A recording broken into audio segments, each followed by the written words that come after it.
So we are actively in combat in Afghanistan, and it's about time that the German public starts to talk about this in the way that it deserves to be talked about.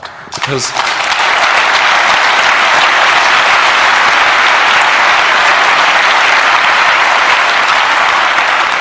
this is a decision that all of us Germans have to take. The question is, do we want to be part of this or not? And we have to have all the facts to make this decision. And therefore we can just urge whoever, for example, has the NATO report on this, maybe someone's listening or maybe someone in the audience knows someone. There are other reports that would be very, very helpful to get a full picture of this and to put more pressure on those people responsible for what has happened down there. Yes, the 9/11. So some of you may have heard of this recently. We released over 500,000 over 500,000 text messages, pager messages that were intercepted between 3 a.m. New York time September 11 and 3 a.m. New York time September 12. In 2001. 2001, yes. So those messages provide a totally objective and accurate snapshot into a form of communication that was happening at that time. That includes a lot of messages from Secret Service, it includes first responders, NYPD, doctors, and so on. But the meta context is also very interesting, that someone was intercepting the pager traffic for 4 major pager networks in the United States before September 11, because remember this is at 3 a.m. And across for the rest of the day. And when we released this, we seem to have invented a new form of political demonstration or political art, which is we released this in delayed real time. So we released it over a 24-hour period as it happened, and this helped people understand some of the content and the progression in what occurred. So those people who are interested in the 9/11 conspiracy theories, actually you can see how all this originated.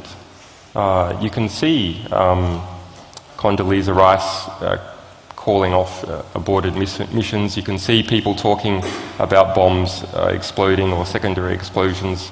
You can see misreporting by the media, and you can see all this swirling around and some opportunism by the security state later on in that day. And it seems to me that that has produced the political moment that we have now. And this initial window, it gives you the sense of movement that has led to this sort of defining event of our time. For us, this was actually quite hard to release because so many people were interested in the material.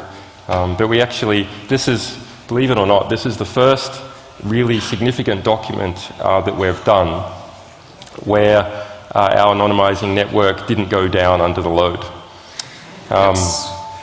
Which is, we've been, some of you might be aware, we called for some support because we knew that we needed to handle a lot of data, which is about 4 terabytes worth of text messages. There was a lot of people that have been looking at these messages.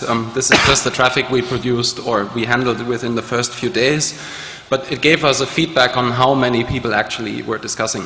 And a lot of the people, even those people that criticized this publication, were still looking at it and following it over 24 hours. So even if you do not agree with, there's still an interest. So we received 0 complaints from anyone who had any, 0 complaints from anyone who had in fact sent a pager message. Yes, that's noteworthy. So it's just like people hype up terrorism, people hype up privacy as well. So the real concerns are the people who are involved. Anyone who was involved didn't give a damn, or didn't give a damn enough to contact us. Yes, yeah, that's true. So just to check, is that box still going around and everyone taking their pieces of paper? Okay, good, perfect.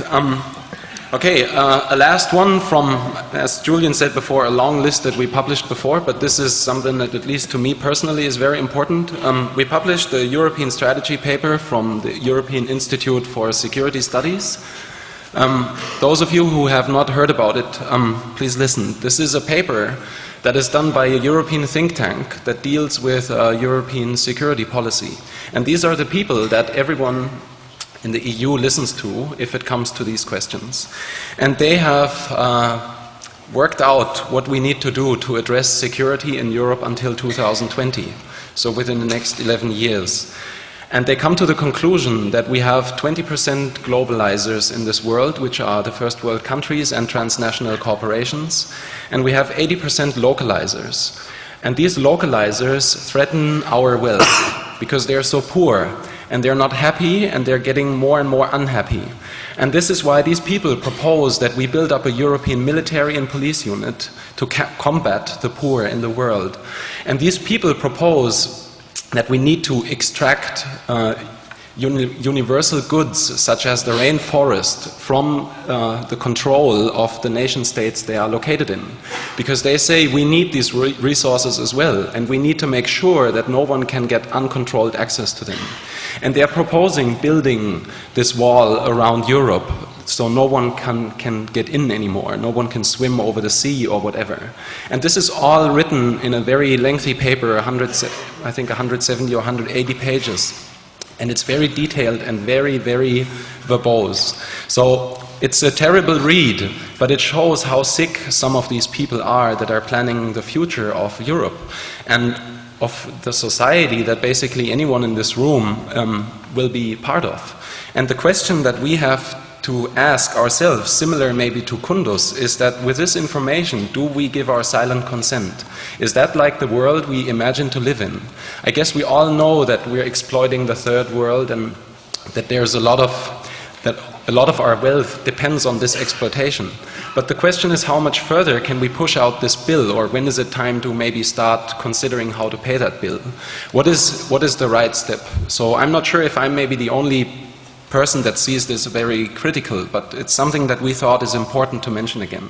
It's one of these obscure reports that are so complicated and that are sort of very technical in the way they are written that few people have a look at them. And that's why unfortunately, a lot of the information that we publish sometimes gets lost because people just don't want to read 170 pages. And they don't know anything about European defense strategy or whatever, so they're just skipping this and go back to something that's easier to comprehend. But nevertheless, this is really important. And I can, as with Kunduz, again only urge everyone to think about, is that the world that we want to live in the future?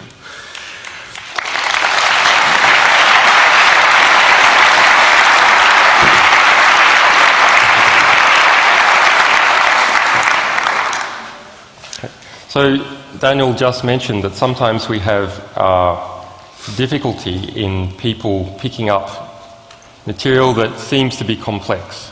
So my favorite example is a September 2008 US Special Forces Manual on Unconventional Warfare we released, several hundred pages.